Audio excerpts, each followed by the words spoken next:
مشکلوں میں میرے خدا میری ہر قدم پر معاونت فرما۔ الحمد للہ رب العالمین والصلاة والسلام علی خاتم النبیین اما بعد فاعوذ باللہ من الشیطان الرجیم بسم اللہ الرحمن الرحیم الصلاة والسلام علیک یا رسول اللہ وعلی آلک واصحابک یا حبیب اللہ الصلاة والسلام علیک یا نبی اللہ وعلی آلک واصحابک یا نور اللہ۔ ناظرین، ایک مرتبہ پھر پروگرام روحانی علاج لیے حاضر ہیں۔ دکھیاری امت کی خیرخواہی کے جذبے کے تحت یہ سلسلہ، یہ پروگرام کیا جاتا ہے، جس میں آپ اپنے مسائل کے حل پوچھ سکتے ہیں، سوال کر سکتے ہیں۔ اس میں بیماریوں سے شفا کے وظائف بھی بتائے جاتے ہیں، روزی میں برکت کا وظیفہ بتایا جاتا ہے، قرض کے بار سے سبکدوش ہونا چاہتے ہیں، اس کے وظائف بھی بیان کیے جاتے ہیں، اور اس پروگرام میں دعائیں بھی بیان کی جاتی ہیں۔ ہمارے ساتھ اس پروگرام میں روحانی علاج شعبے کے ذمہ دار اعجاز عطاری بھی شامل ہوا کرتے ہیں۔ آپ کو مرحبا کہتے ہیں۔ اللہ پاک ہمارا جمع ہونا اپنی بارگاہ میں قبول فرمائے۔ تو آپ اپنے سوالات کر سکیں گے انشاءاللہ۔ قرآن و حدیث میں جو وظائف بیان کیے گئے ہیں، بزرگوں سے جو اوراد و وظائف منقول ہیں، وہ انشاءاللہ الکریم بیان کرنے کی کوشش کی جائے گی۔ ہو سکے تو آپ اپنے پاس اسے لکھنے کی بھی کوشش کر لیں، بعد میں بھی آپ کو انشاءاللہ یہ لکھا ہوا فائدہ دے گا۔ اپنے پروگرام کو آگے بڑھاتے ہیں۔ پیارے پیارے آخری نبی رسول عربی صلی اللہ علیہ وسلم پر درود و سلام پڑھنے کے بے شمار فضائل اور برکات ہیں۔ اسلام کے پہلے خلیفہ حضرت سیدنا ابو بکر صدیق رضی اللہ تعالی عنہ فرماتے ہیں، حضور اکرم صلی اللہ علیہ وآلہ وسلم پر درود پڑھنا پانی سے آگ کو بجھانے سے بھی زیادہ تیزی سے گناہوں کو مٹانے والا ہے، اور آپ صلی اللہ علیہ وسلم پر سلام بھیجنا غلام آزاد کرنے سے افضل ہے۔ اپنے خطا واروں کو اپنے ہی دامن میں لو، کون کرے یہ بھلا تم پہ کروڑوں درود، کر کے تمہارے گناہ مانگے تمہاری پناہ، تم کہو دامن میں آ تم پہ کروڑوں درود۔ درود پاک پڑھ لیں۔ صلو علی الحبیب صلی اللہ تعالی علی محمد صلی اللہ علیہ وآلہ وسلم۔ واقعی ناظرین، بڑا ہی بہترین وظیفہ ہے درود پاک، کہ اگر ہم اٹھتے بیٹھتے چلتے پھرتے پیارے آقا علیہ الصلوۃ والسلام پر درود پاک پڑھتے رہے نا، یقین مانیں اس کی برکت سے روزی میں برکت ہوگی، بیماریاں جو ہیں وہ دور ہوں گی، پریشانیاں دور ہوں گی، بیماریوں سے شفا نصیب ہوگی انشاءاللہ الکریم۔ اللہ تعالی ہمیں کثرت کے ساتھ درود پاک پڑھنے کی سعادت نصیب فرمائے۔ آئیے اپنے سلسلے کو آگے بڑھاتے ہیں۔ ہمارے پاس کچھ سوالات بھی ہیں، سوال سنتے ہیں۔ وعلیکم ورحمۃ اللہ وبرکاتہ۔ میرا نام نور محمد ہے۔ میرا سوال یہ ہے کہ بچے نافرمانی کرتے ہیں تو اس کا کوئی روحانی علاج بتا دیں، اور بے نمازی کو نمازی بنانے کا بھی کوئی روحانی علاج ارشاد فرمائیے، جزاکم اللہ خیرہ۔ جی اعجاز بھائی، بچہ فرما بردار ہو جائے اور بے نمازی کو نمازی بنانے کا کوئی وظیفہ ارشاد فرمائیں۔ بچوں کی نافرمانی کی عموماً وجہ گھر کا ماحول بھی ہوتا ہے۔ سب سے پہلے تو یہ ہو جائے کہ ہمارا گھر کا ماحول یہ دینی ماحول ہو جائے۔ جی جیسے ماں باپ کریں گے ویسے جب بچے کریں گے، ماں باپ اگر اچھا کریں گے تو بچے اچھا کریں گے، جی فرما برداری بھی پھر ان کو نصیب ہوگی۔ صحیح۔ پھر بھی ایک روحانی علاج عرض کرتا ہوں کہ جو نافرمان ہے، بچہ ہے یا بڑا ہے، جب یہ سویا ہوا ہو تو اس کے سرہانے کھڑے ہو کر یہ مبارک آیت بسم اللہ الرحمن الرحیم بل هو قرآن مجید فی لوح محفوظ، یہ آیت مبارکہ کو جی سرہانے کھڑے ہو کر ایک بار پڑھیں، اول آخر ایک ایک مرتبہ درود شریف۔ بلند آواز سے پڑھنا ہے، لیکن اتنی بلند آواز نہ ہو کہ جس کے لیے یہ عمل کیا جا رہا ہے اس کی آنکھ کھلے۔ تو انشاءاللہ عز و جل 21 دن تک یہ عمل کیا جائے تو اللہ کی رحمت سے امید ہے کہ نافرمان فرما بردار ہوگا، اور نمازی بنانے کے لیے عمل یہ ہے، ہر نماز کے بعد اول آخر ایک بار درود شریف کے ساتھ یہ ایک بار یہ آیت مبارکہ پڑھنا ہے، تو انشاءاللہ عز و جل گھر میں دینی ماحول بھی بنے گا، اور جس کے لیے یہ عمل کیا جا رہا ہے وہ انشاءاللہ عز و جل نماز کا پابند بھی ہوگا۔ صحیح، ماشاءاللہ بڑے پیارے وظائف آپ نے بیان فرمائے۔ واقعی ناظرین، بعض مرتبہ گھر کے اندر بچوں کی نافرمانی کی وجہ سے جو ہے وہ گھر کا ماحول بڑا ڈسٹرب ہو جاتا ہے۔ بڑوں نے بڑی پیاری بات بیان کی، اچھوں کی اچھی بات، آپ جو کہتے ہیں وہ آپ کے بچے نہیں کرتے نا، آپ جو کرتے ہیں آپ کے بچے وہ کرتے ہیں۔ بڑی گہرائی ہے اس بات میں۔ اگر ہم چاہتے ہیں بچے فرما بردار بن جائیں، اطاعت گزار بن جائیں، وقت پر جو ہے وہ آپ کے کام بھی کریں، نماز بھی پڑھیں، آپ کے حقوق بھی ادا کریں، بندوں کے حقوق بھی ادا کریں، رب کا حق بھی ادا کریں، اور وہ گھر کے اندر آپ کا کہنا بھی مانیں، تو اس کے لیے اپنے گھر کا ماحول بھی درست کرنا بہت ضروری۔ میں یہ نہیں کہتا کہ آپ کے گھر میں درست نہیں، ایک جنرل بات میں کر رہا ہوں، کیونکہ ظاہر ہے ہمارے ناظرین میں تو سب طرح کے لوگ ہوتے ہیں۔ تو اگر گھر میں آپ چاہتے ہیں کہ بچے فرما بردار بنیں تو بچپن ہی سے جو ہے ان کی تربیت پر فوکس کیجیے۔ اگر بچوں کو بچپن سے بچانے کی کوشش کی جائے گی، انہیں بچپن سے ہی پراپر گائیڈ کیا جائے گا، سنت اور آداب سکھانے کا سلسلہ ہوگا۔ والد صاحب نماز کے لیے جا رہے ہیں، اب جمعہ والد صاحب نماز کے لیے لے کر جائیں گے تو ظاہری بات ہے کہ بچے کا بھی جمعہ ہی کو صرف نماز پڑھنے کا ذہن بنے گا۔ لیکن اگر والد صاحب پانچوں ٹائم کے نمازی ہوں اور بچے کو اپنے ساتھ نماز کے لیے لے کر جائیں، پھر بتائیں آپ کیسے نافرمان ہوگا؟ جو اللہ کا فرما بردار ہو جائے تو وہ اپنے ماں باپ کا بھی فرما بردار ہو جاتا ہے۔ تو اس کے لیے گھر میں پراپر بچوں کو اچھا ماحول فراہم کرنا ہوگا، اور بچوں کی تربیت کیسے کریں، انہیں فرما بردار کیسے بنائیں۔ تو اس کا ایک طریقہ یہ بھی ہو سکتا ہے کہ ہم گھر میں فیضان سنت کا درس شروع کر دیں۔ آپ کہیں گے کیا بتا رہے ہیں؟ جی ہاں، کتاب میں سے کوئی ایک آدھ پیج بزرگوں کے واقعات میں سے کوئی ایک واقعہ بیان کر دیجئے۔ بچوں کو سٹوری سننا بڑا پسند آتا ہے، ہم یہاں وہاں کی باتیں سنا رہے ہوتے ہیں۔ اگر ہم بزرگوں کے سچے واقعات بیان کریں نا، سچے نبی کی پیاری باتیں اگر ہم بیان کریں، حضور علیہ السلام کی سنتیں اور آداب بیان کریں، کھاتے کھاتے بھی یہ کام ہو سکتا ہے کہ آپ کھانے پینے کی سنت اور آداب خود بھی عمل کر رہے ہیں اور بچوں کو بھی سنت کے مطابق بیان کرتے چلے جا رہے ہیں، تو ایک وقت میں کھاتے کھاتے کھانا بھی کھا رہے ہیں، سنت آداب پریکٹیکل تربیت ہو رہی ہے۔ تو اگر اپنے گھر میں ہم لوگ مل کر یہ ماحول بنائیں تو مجھے لگتا ہے کہ بچوں کا یاد رکھیے گا، جو عادت بچپن میں پڑ جاتی ہے نا بہت مشکل سے نکلتی ہے۔ تو بچپن میں اچھی عادتیں ہمارے بچے اپنائیں۔ اس کے ساتھ ساتھ ایک بات، آخری بات عرض کروں، وہ یہ ہے کہ یہ دیکھ لیں آپ کے بچے کن کے ساتھ کھیلتے ہیں، کن کے ساتھ اٹھنا بیٹھنا ہے بچوں کا، کہ اگر بچے ہیں انہی کے ساتھ اٹھ رہے بیٹھ رہے ہیں جو خود ماں باپ کے نافرمان ہیں، ماں باپ کی بات نہیں مانتے، رسپیکٹ نہیں دیتے، ادب نہیں کرتے، تو اب ایسے بچوں کے ساتھ اگر بچے رہتے ہیں، اٹھتے بیٹھتے، تو یہی چیزیں آپ کے بچوں میں بھی آئیں گی۔ تو اچھی صحبت کا انتخاب، یہ بچوں کو سمجھایا بھی جائے، اگر نمازی کی صحبت میں رہیں گے تو نمازی بنیں گے انشاءاللہ الکریم، ماں باپ کے فرما برداروں کی صحبت میں رہیں گے تو دھیرے دھیرے یہ ذہن بن جائے گا۔ نمازی بنانے کے حوالے سے بھی ایک روحانی علاج پوچھا گیا نا، ماشاءاللہ بڑا پیارا وظیفہ آپ نے طریقہ بیان فرمایا۔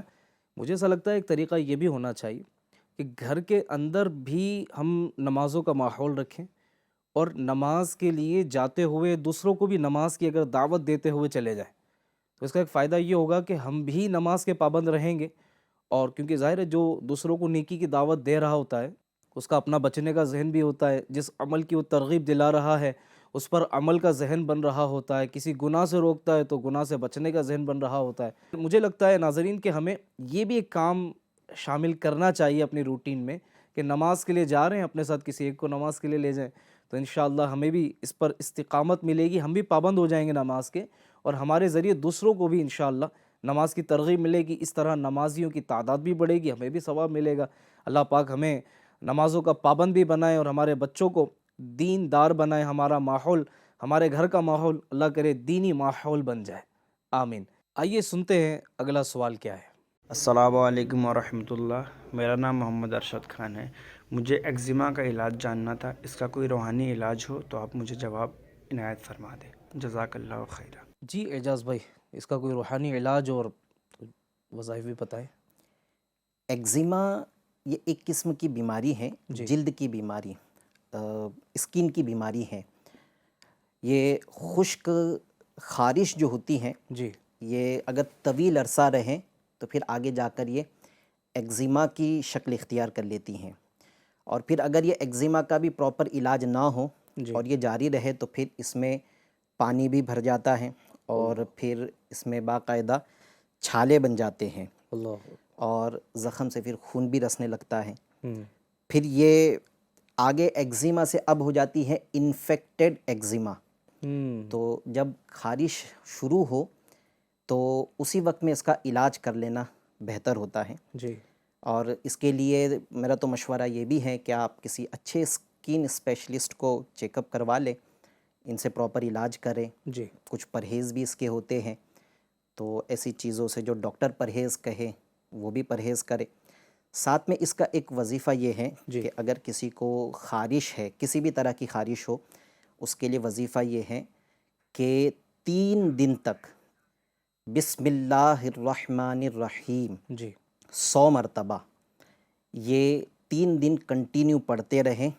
جس کو یہ تکلیف ہے اگر وہ خود کر لے تو بہت اچھی بات ہے، جی اور اگر چھوٹے بچے کو تکلیف ہے تو اس کو سامنے کھڑا کر کے کوئی اور یہ عمل کر لے تو انشاءاللہ عز و جل یہ بیماری سے شفا مل جائے گی۔ جی، تو آپ نے سنا ایگزیما کا علاج بھی سنا، روحانی علاج بھی آپ نے سماعت فرما لیا۔ آئیے اگلے سوال کی طرف بڑھتے ہیں۔ السلام علیکم ورحمۃ اللہ وبرکاتہ۔ میرا نام وسیم بے خود ہے۔ میرا سوال یہ ہے کہ کسی کے بچے زندہ نہ رہتے ہو، ایسا 2 سے 3 مرتبہ ہو چکا ہو اور اب وہ عورت بھی بیمار رہنے لگ گئی ہو، ایسا کوئی علاج بتائیں کہ بچے کی خوشی نصیب ہو اور ان کی بھی طبیعت ٹھیک رہے۔ اللہ تبارک و تعالی رحمت کی نظر فرمائے، نیک اولاد عافیت کے ساتھ عطا فرمائے۔ جی اعجاز بھائی، بچے زندہ نہیں رہتے، اس کا کوئی روحانی علاج بھی بتائیں، بیماری سے شفا کے لیے بھی کوئی وظیفہ۔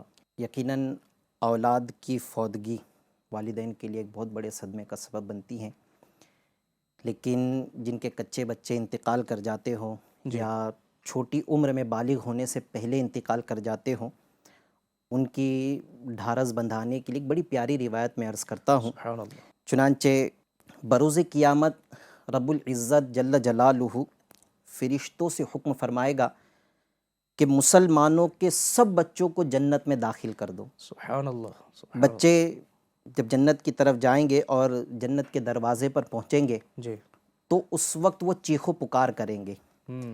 اللہ تبارک و تعالی سب کچھ جانتا ہے، علیم و خبیر ہیں، سب کچھ جانتا ہے، اس کے باوجود اللہ تبارک و تعالی فرشتوں سے ارشاد فرمائے گا کہ یہ کیا ہو رہا ہے، بچے کیوں چیخ رہے ہیں؟ تو فرشتے عرض کریں گے یا اللہ، یہ مسلمانوں کے بچے کہتے ہیں کہ ہم اپنے ماں باپ کو لیے بغیر جنت میں نہیں جائیں گے۔ اللہ اللہ، روایت میں لکھا ہے کہ اللہ تبارک و تعالیٰ کی رحمت کو پھر جوش آئے گا، اللہ تبارک و تعالیٰ ارشاد فرمائے گا کہ پھر ان کے ماں باپ کو بھی ان کے ساتھ جنت میں داخل کر دو۔ اللہ، تو یہ چھوٹے چھوٹے بچے جو نابالغی کی عمر میں انتقال کر گئے یا کچے بچے جی فوت ہو گئے ہوں تو یہ اپنے ماں باپ کا ہاتھ پکڑ کر جنت میں لے کر جائیں گے۔ تو جس کے بچے انتقال کر جاتے ہوں تو وہ اس طرح اپنے آپ کو ڈھارس بندھائے کہ یہ ہمارا انتقال کرنے والا بچہ ہماری مغفرت کا ذریعہ بھی بنے گا اور جنت میں داخلہ کیا سبب بھی ہوگا۔ پھر بھی یہ ایک صدمہ تو ہے، اور اگر ایسا جس کے ساتھ میں مسئلہ ہے تو ان کے لیے میں ایک تعویذ عرض کرتا ہوں۔ یہ تعویذ بنا کر، بہت آسان تعویذ ہے، جس عورت کے بچے انتقال کر جاتے ہیں وہ عورت بسم اللہ الرحمن الرحیم 61 ٹائمز یہ ایک پیپر پر لکھ لے یا کسی سے لکھوا لے جو صحیح لکھنا جانتا ہو۔ جی اس میں اصول وہی ہے تعویذ لکھنے کا، بسم اللہ الرحمن الرحیم میں 3 مرتبہ میم آئے گا، جی اور ان تینوں میم کے دائرے کھلے رہیں گے، اور اس میں جلالت اللہ میں ہا کا دائرہ یہ کھلا رکھیں، اور اس کو لپیٹ کر ریگزین میں یا موم جامہ کروا کر یا کسی کپڑے وغیرہ میں سی کر یہ اپنے سیدھے بازو پر باندھ لے۔ صحیح، ایسی پین سے لکھے جو پانی سے اس کی سیاہی مٹتی نہ ہو، جیسے بال پین ہے، بال پین، صحیح۔ ایسی پین کا استعمال کریں۔ اس میں لپیٹنے کا کوئی خاص طریقہ ہوگا یا جس طرح یہ ان کو آسان لگے؟ یہ جیسے ان کے لیے آسانی ہو اس انداز سے اس کو لپیٹ لے۔ اچھا اعجاز بھائی، بعض مرتبہ یہ بھی ہوتا ہے، حالانکہ یہ ایک امتحان تو ہے، آزمائش بھی ہے، کہ بچوں کا اول تو بچہ نہ ہونا، پھر ہونے کے بعد مسلسل انتقال کر جانا۔ اچھا، جس کے ساتھ یہ پرابلم ہو رہی ہے اس کے لیے تو واقعی بڑا امتحان در امتحان ہے۔ اور اسے صابر رہنا چاہیے، شاکر رہنا چاہیے، شکر کرنا چاہیے، اللہ کی مرضی پر راضی رہنا چاہیے۔ لیکن بعض مرتبہ کیا ہوتا ہے نا کہ خاندان والے، سماج والے اسے بڑا پریشان کرتے ہیں، پھر یہ ہوتا ہے کہ یہ منحوس ہے، اس طرح کی پھر ان وجوہات کی بنا پر گھر میں لڑائیاں ہوتی ہیں، مسائل ہوتے ہیں۔ تو کیا میسیج آپ دیں گے اس موضوع پر؟ اس میں واقعی میں آپ نے جو ارشاد فرمایا ہے ایسا بھی ہوتا ہے کہ وہ بیچاری، اس کا شوہر، ان کا صبر کا ذہن تو بن جاتا ہے جی کہ اللہ کی تقسیم ہے، صحیح، اللہ جسے چاہے عطا فرمائے، جسے چاہے محروم فرمائے۔ جی وہ تو صبر کا ذہن بنا لیتے ہیں، صبر کرتے بھی ہیں، لیکن معاشرے کے لوگ ہیں، بعض اوقات ہمدردی والا انداز ہوتا ہے لیکن مقصد ہمدردی نہیں ہوتا ہے، ٹونٹ کرنا بھی مقصد ہوتا ہے۔ جی ایسے لوگوں کو چاہیے کہ اس بارے میں خیال رکھے کہ آپ کا یہ جملہ اس کی دل آزاری کا سبب بن صحیح، سکتا ہے، کیونکہ یہ اس کے اختیار میں تو نہیں ہے۔ ہے ہی نہیں، یہ تو اللہ تبارک و تعالیٰ کی تقسیم ہے۔ تو ایسا کرنے سے اس کا دل ٹوٹے گا تو ایک مسلمان کی دل آزاری کے گناہ میں مبتلا ہونے کا خطرہ ہے۔ بلکہ مجھے لگتا ہے کہ اگر خدا نہ خواستہ کسی کے ساتھ ایسا کوئی پرابلم ہو تو اس کی ہمدردی کرنی چاہیے، اس کی ہمت بڑھانی چاہیے، حوصلہ افزائی کرنی چاہیے، اور صبر کا ذہن دینا چاہیے، نہ کہ صبر کا ذہن دیتے دیتے وہ طنز کرنا شروع کر دیا جائے۔ بہرحال اللہ تعالیٰ عافیت کا معاملہ فرمائے، رحمت کی نظر فرمائے، اور جتنے نیک اولاد کی تمنا رکھتے ہیں اللہ تبارک و تعالیٰ ان سب کو نیک صالح اولاد بخیر و عافیت عطا فرمائے، رحمت کی نظر فرمائے۔ اسی سوال میں جو ہے وہ طبیعت بار بار خراب ہونے کا بھی ذکر تھا، تو اس پر بھی کوئی وظیفہ اگر؟ جی، ہو سکتا ہے کہ بار بار بچے کے انتقال سے عورت صدمے میں آ گئی ہو اور طبیعت خراب رہنے لگ گئی ہوں، تو اس میں حوصلہ رکھے، اللہ تبارک و تعالیٰ شفا عطا فرمائے، اولاد کی نعمت سے سرفراز فرمائے۔ آمین۔ عمل یہ کر لے کہ اٹھتے بیٹھتے چلتے پھرتے یا سلامو یہ پڑھتے رہیں، اور جب بھی پانی پینے لگے تو 33 بار 33 ٹائمز یا سلامو پڑھ کر پانی پر دم کر کے پیے، تو انشاءاللہ عز و جل بیماری سے شفا بھی مل جائے گی۔ انشاءاللہ الکریم۔ آئیے اگلے سوال کی طرف بڑھتے ہیں۔ السلام علیکم ورحمۃ اللہ وبرکاتہ۔ میرا نام شیر محمد ہے، جبڑا نہیں کھلتا ہے، آپ اس کا روحانی علاج ارشاد فرما دیں، جزاک اللہ خیرہ۔ جی، جبڑا نہیں کھلتا ہے، کیا کیا جائے؟ اس کا ایک وجہ تو یہ ہوتی ہے کہ پان گٹکھا وغیرہ کا استعمال، اس کی وجہ سے اس کا نقصان ہوتا ہے۔ اگر ایسی عادت ہے تو وہ اس کو چھوڑ دے، اور دوسرا یہ کہ اگر یہ سب وجوہات نہیں ہیں یا یہ تکلیف تو اب ہو گئی تو اب کیا کرے، تو جبڑوں کے امراض کے لیے ایک عمل یہ ہے کہ جبڑوں کی جملہ امراض کے لیے کیا جا سکتا ہے 9 مرتبہ 9 ٹائم یا کبیرو اول آخر 3 مرتبہ درود شریف کے ساتھ پڑھ کر پانی پر دم کر کے پی لے، یا اپنے اوپر دم کر لے، یا دونوں کر لے، تو انشاءاللہ عز و جل جبڑے کے جملہ امراض سے اللہ تعالیٰ کی رحمت سے شفا ملے گی انشاءاللہ الکریم۔ جی، اگلا سوال چلا دیجیے۔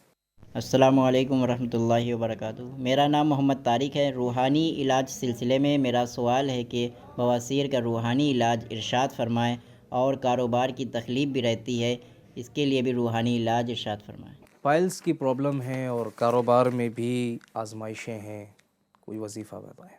سب سے پہلے تو پائلز ہونے کی وجوہات پر بھی توجہ دینی پڑے گی۔ کبھی کبھی ایسا ہوتا ہے، جیسے ایک مثال ہے کہ ایک بندہ ہے جس کو شوگر کی تکلیف ہے، اور وہ چاہتا ہے کہ مجھے کوئی علاج دے دیا جائے، دوا دے دی جائے، کوئی تعویذ دے دیا جائے، یا کوئی وظیفہ دے دیا جائے۔ اب وہ تعویذ بھی یا دوا بھی یا وظیفہ بھی کر رہا ہے اور ساتھ میں شکر بھی کھا رہا ہے، پھر تو اس کا علاج تو نہیں ہوگا۔ صحیح۔ تو پائلز کچھ وجوہات کی وجہ سے ہوتا ہے، ان وجوہات کو پھر اس کو چھوڑنا پڑے گا جن وجوہات سے جی، پائلز ہوتے ہیں۔ جیسے اس کی ایک وجہ ہے پرانی قبض، اگر قبض بہت پرانی ہے تو یہ آگے جا کر پھر پائلز کی شکل اختیار کر لیتی ہیں۔ دوسرا اس کی کہ کرسی پر بیٹھنے کا بہت زیادہ کام تو نہیں ہے، یہ غور کر لیں کہ اگر کرسی پر بہت زیادہ دیر بیٹھا جاتا ہے تو پھر بیٹھنے کی جگہ میں یہ خون پھر وہ جگہ سے صحیح سے سرکیولیٹ نہیں ہوتا ہے، جی، اور وہاں خون جم جاتا ہے، مسے بن جاتے ہیں، تو پھر اس سے بھی پائلز کی تکلیف ہوتی ہے۔ اور اس کی ایک وجہ یہ بھی ہے کہ گرم کھانا جب کھاتا ہے تو گرم کھانا جب پیٹ میں جاتا ہے تو اس کا دھواں یہ پیٹ میں اڑ کر پیٹ سے دماغ کی طرف چلا جاتا ہے، اور یہ بھی پھر پائلز کا سبب بنتا ہے۔ اب غور کر لے کہ جس کو اسی تکلیف ہوتی ہے تو کئی ان تینوں وجوہات میں سے اس کی کوئی وجہ تو نہیں ہے، بہت زیادہ بیٹھتا ہے تو پھر وہ چلنے کے اپنی عادت بنا لے. یہ تو ایک ہوا ڈاکٹر سے علاج بھی کروا لے. اس کے لیے ایک عمل یہ ہے، بہت پیارا عمل ہے کہ 2 رکعت نماز ادا کریں. پہلی رکعت میں سورۃ الفاتحہ کے بعد سورہ علم نشرح یہ پڑھ لیں، اور دوسری رکعت میں سورۃ الفاتحہ کے بعد میں سورہ فیل، علم تری کیف فعل ربک. آسانی سے یاد رکھنے کے لیے یہ سمجھ لیں کہ 30ویں پارے کی یا آخر کی صورتیں ہیں علم سے شروع ہوتی ہیں، تو یہ ایک آسانی رہے گی یاد رکھنے کے لیے. تو یہ 2 رکعت پڑھنے کے بعد میں پھر 70 بار سلام پھیرنے کے بعد میں 70 مرتبہ یہ دعا پڑھے، استغفر اللہ ربی من کل ذنب واتوب الیہ سبحان اللہ وبحمدہ. کچھ دن تک یہ عمل کریں، نماز پڑھیں، یہ 70 مرتبہ پڑھیں، پھر دعا بھی کر لے تو انشاءاللہ عز و جل یہ پائلز کی بیماری سے شفا ملے گی. زیتون کے تیل کا استعمال بھی یہ بہت فائدہ مند ہے. پیارے آقا صلی اللہ تعالی علیہ وسلم کا ارشاد ہے کہ زیتون کا تیل کھاؤ اور لگاؤ کہ یہ مبارک درخت سے ہیں، اس میں 70 بیماریوں سے شفا ہے، جن میں سے جذام اور بواسیر اس کی صراحت کے ساتھ میں موجود ہے کہ اس سے بواسیر بھی ٹھیک ہوتا ہے اور جذام بھی ٹھیک ہوتا ہے. تو اگر میسر آئے، جیب اجازت دے تو زیتون کے تیل کا استعمال کر لیا جائے. تو بہت سارے امراض میں مفید ہے یہ تو، کولیسٹرول کے مریض کے لیے بھی مفید ہے زیتون کا تیل. زیتون کا تیل ماشاءاللہ. کاروبار میں برکت کے لیے بھی کوئی وظیفہ؟ کاروبار میں برکت کے لیے ایک بڑا پیارا عمل ہے کہ مشرق کی سمت یعنی ایسٹ سائیڈ میں جہاں سے سورج طلوع ہوتا ہے اس طرف رخ کر کے صبح یعنی سن رائز، یہ وقت بھی سورج طلوع ہونے کے ہی وقت کا عمل ہے، اس طرف رخ کر کے 300 بار بسم اللہ الرحمن الرحیم، اور یہ بسم اللہ الرحمن الرحیم کے بعد پھر 300 مرتبہ درود شریف یہ پڑھ لیں تو انشاءاللہ روزگار کے متعلق جو بھی تکلیف ہے اللہ پاک نے چاہا تو مسئلہ حل ہو جائے گا انشاءاللہ. یعنی نئی جاب ڈھونڈنا چاہ رہے ہیں یا کاروبار میں کوئی آزمائش ہے، کاروبار ترقی نہیں کر رہا ہے، اس اچھی نیت سے یہ پڑھ لیں گے تو انشاءاللہ یہ کاروبار سے ریلیٹڈ جو مسائل ہیں اس میں انشاءاللہ ان کو کفایت کرے گا انشاءاللہ. بعض لوگوں کو ایسا لگتا ہے کہ اس میں سورج دیکھنا ہے، سورج دیکھنا شرط نہیں ہے، سورج جہاں سے نکلتا ہے اس طرف رخ ہونا چاہیے. آئیے دیکھتے ہیں اگلا سوال ہم سے کیا کیا جا رہا ہے. السلام علیکم ورحمۃ اللہ وبرکاتہ. میرا نام صاحب علی ہے. میرا سوال یہ ہے کہ ایک شخص ہے، اس کو ڈاکٹر نے کینسر ڈکلیئر کیا ہے، آپ اس کا روحانی علاج عطا فرما دیں. اللہ اکبر. اللہ رحمت کی نظر فرمائے، شفا کامل عطا فرمائے. آمین. ڈاکٹر نے کینسر ڈکلیئر کیا ہے، روحانی علاج وظائف ارشاد فرمائے. کینسر کے مرض کی شفا کے لیے شیخ طریقت امیر اہل سنت نے مدنی پنج سورہ میں ایک بہت پیارا درود شریف تحریر فرمایا ہے. یہ درود شریف کو ایک پیپر پر لکھ کر مریض جس کو کینسر ہو گیا اس کو چٹانا ہے، وہ چاٹے اس کو. یہ بہت زیادہ فائدہ مند ہے، اور اگر چاٹنے میں دل گوار، بعض اوقات کسی کا دل گوارا نہیں کرتا ہے تو پھر پانی کی بوتل میں اس تعویذ کو گھول کر اس کو پلا دیں. درود شفا نام سے اس کے اندر یہ عمل موجود ہے. اسکرین پر بھی یہ درود شریف دکھایا جا رہا ہے، اس کی اسکرین شاٹ رکھ لیں یا مدنی پنسورے کا جو حوالہ دیا گیا ہے وہاں سے یہ حاصل کر لے اور دیکھ کر لکھ لے. اس میں زیر زبر یعنی اعراب جو ہیں یہ لگانے کی حاجت نہیں ہے. صحیح. بغیر اعراب لگائے بھی اگر لکھ لے گا تو انشاءاللہ عز و جل فائدہ مند رہے گا انشاءاللہ الکریم. آج کے پروگرام میں الحمدللہ رب العالمین مختلف سوالات کو شامل کیا اور ان کے جوابات لینے کی کوشش کی. بہت سارے ہمارے ویورز جو ہیں ان کو اپنے مسائل کا حل بھی ملا ہوگا، ضمناً مدنی پھول بھی حاصل کیے ہوں گے. اللہ تعالی ہمیں عمل کی سعادت بھی عطا فرمائے. ہو سکتا ہے کسی کے ذہن میں یہ بھی سوال آ رہا ہو، یہ بات آ رہی ہو، یار میرے پاس بھی کوئی نمبر ہوتا تو میں بھی اپنا سوال بھیج دیتا، مجھے بھی بڑی پریشانیاں ہیں. تو آپ دل چھوٹا نہ کریں، اسکرین پر نمبر نظر آ رہے ہوں گے، آپ اس میں اپنی وائس بھیج سکتے ہیں، سوال بھیج سکتے ہیں. صرف ایک ریکویسٹ ہے، وہ یہ ہے کہ عورتیں جو ہیں وہ فیمیلز جو ہیں وہ اس میں رابطہ نہ کریں. وہ اپنے بچوں کے ذریعے بھجوا سکتے ہیں اپنے سوال کو، اپنے جو بھی وظائف وہ چاہتے ہیں، بچوں کے ابو سے یا گھر کے جو بھی جینٹس ہیں ان کے ذریعے سے بھی آپ سوال کر سکتے ہیں اور یہ ریکارڈ آپ کروا دیں. ہو سکتا ہے کسی سلسلے میں آپ کا سوال بھی شامل کر لیا جائے. اللہ تبارک و تعالی ہم سب کو عمل کی سعادت بھی دے اور آج کا ہمارا یہ پروگرام اپنی بارگاہ میں قبول بھی فرمائے۔ ہم آخر میں دعا گو ہیں، اللہ تبارک و تعالی تمام امت محبوب کی مغفرت فرمائے۔ جتنوں نے ہم سے رابطہ کیا، بیماریوں کے لیے وظائف طلب کیے، اللہ رب العالمین تمام بیماروں کو شفائے کاملہ عاجلہ صحت نافعہ عطا فرمائے، رحمت کی نظر فرمائے، آمین بجاہ خاتم النبیین صلی اللہ علیہ وآلہ وسلم۔ صلو علی الحبیب صلی اللہ علی محمد صلی اللہ علیہ وآلہ وسلم۔ مشکلوں میں میرے